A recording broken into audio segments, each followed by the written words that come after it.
కావాలని గుద్దేసి ఆపకుండా వెళ్ళిపోయి ఎట్టబడితే అటు నోట్లో బూతులు మాట్లాడడం, ఏదేదో చేయడం. ఎందుకు ఆపలేదని ముందుకెళ్తేనేమో నోటికి వచ్చినట్టు బూతులు మాట్లాడి గుద్దుకొని వెళ్ళిపోయాడు. ఎక్కించి కూడా వెనక్కి ముందుకి 3 సార్లు బండి ఎక్కిచ్చేసాడు. అతను డ్రైవర్ కూడా కాదు, ఆయన వేరే అతను. కావాలని ప్రభుత్వాలు అతను ఆయన కావాలని తొక్కించుకొని వెళ్ళిపోయారు.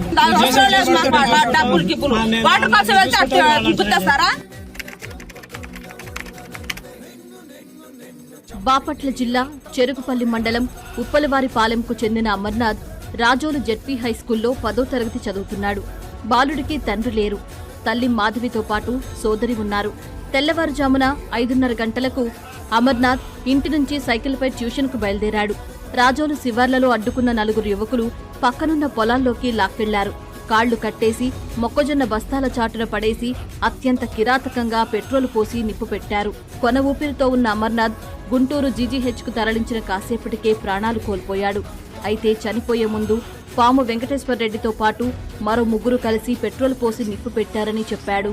అమర్నాథ్ సోదరుని పాము వెంకటేశ్వర్రెడ్డి కొన్ని రోజులుగా వేధిస్తున్నట్లు ఆరోపణలు ఉన్నాయి.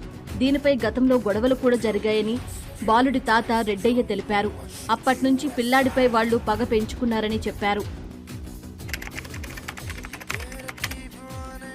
సంచలనం సృష్టించిన డ్రైవర్ సుబ్రహ్మణ్యం హత్య మిస్టరీ వీడినట్లయింది. సుబ్రహ్మణ్యాన్ని తానే హత్య చేసినట్లు వైకాపా ఎమ్మెల్సీ అనంత ఉదయ భాస్కర్ అంగీకరించారని కాకినాడ జిల్లా ఎస్పీ తెలిపారు. డంపింగ్ యార్డు ప్రాంతానికి తీసుకెళ్లారు. అక్కడ సుబ్రహ్మణ్యం మృతదేహాన్ని కింద పడుకోబెట్టి ప్రమాదంలో గాయపడినట్లు చూపడానికి చెట్టు కొమ్మతో తొడలు, చేతులు, భుజం, వీపుపైన కొట్టారు. తర్వాత అక్కడున్న తాడుతో మృతదేహాన్ని కట్టేసి వాహనంలో ఎక్కించారు. అక్కడి నుంచి తిరిగి వస్తూ 12:30 గంటల సమయంలో మృతుడి తల్లికి ఫోన్ చేసి సుబ్రహ్మణ్యంకు ప్రమాదం జరిగినట్లు తనకు సమాచారం వచ్చిందని చెప్పారు. తాను అక్కడికి వెళ్తున్నానని నమ్మబలికారు. కాసేపాగి మళ్లీ వారికి కాల్ చేసి తాను మృతదేహాన్ని తీసుకువస్తున్నానని చెప్పారు. ఇంటికి రాగానే మృతదేహాన్ని చూసిన కుటుంబ సభ్యులు అది ప్రమాదం కాదని అనుమానించారు. ఎమ్మెల్సీని నిలదీయడంతో ఆయన కారు వదిలి వేరే ద్విచక్ర వాహనంపై అక్కడి నుంచి వెళ్లిపోయారు.